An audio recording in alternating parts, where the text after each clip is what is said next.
So, I will be making 4 games as a student in 2026, and here is how.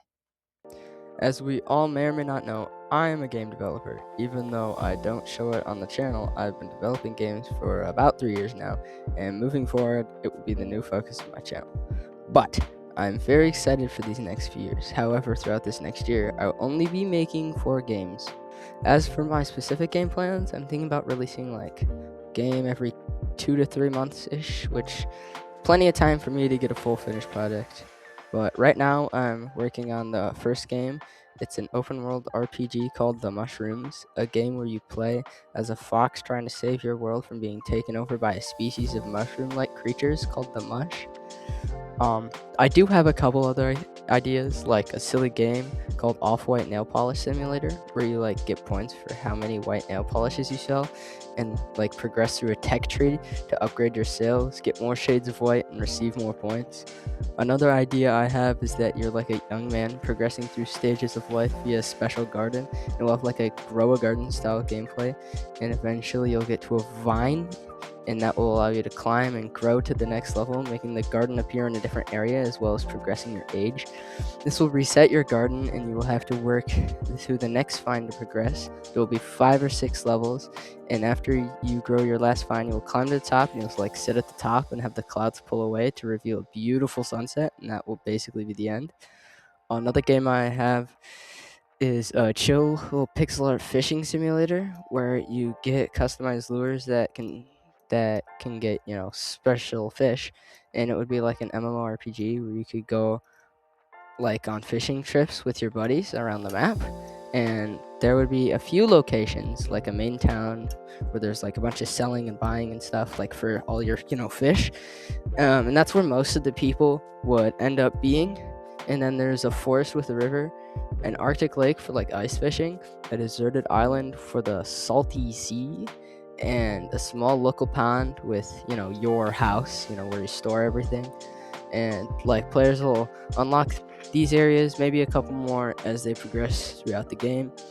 And then I've thought about this one for a while after I've done a couple playthroughs of some horror games, and I thought it was actually great. And basically you're like in a forest cabin, and there's going to be like periods of like high power and low power because you're right near like like a power station, power plant. But it's not doing a great job. So there's going to be chores and tasks you need to do, but like when the power is off, you would also have to worry about like enemies getting in through the door, windows, maybe the toilet. But when the power is okay, you would have lights, but when it's not, there would only have like the living room area by the fireplace with light because fire, and the rest of the areas would like have access the limited power you have on your flashlight, which recharges when the power is okay.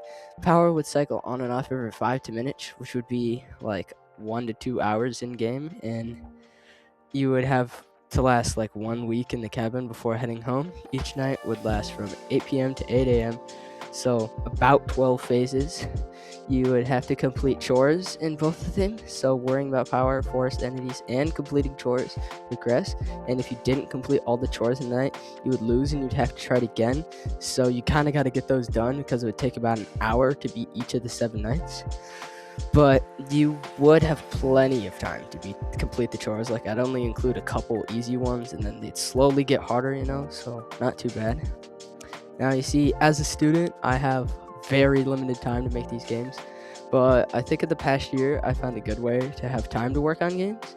Basically, throughout most of the school weeks, I will work and get the basics done, like the core mechanics, and when you have extra time or time off, do debugging and polishing, like art and sound.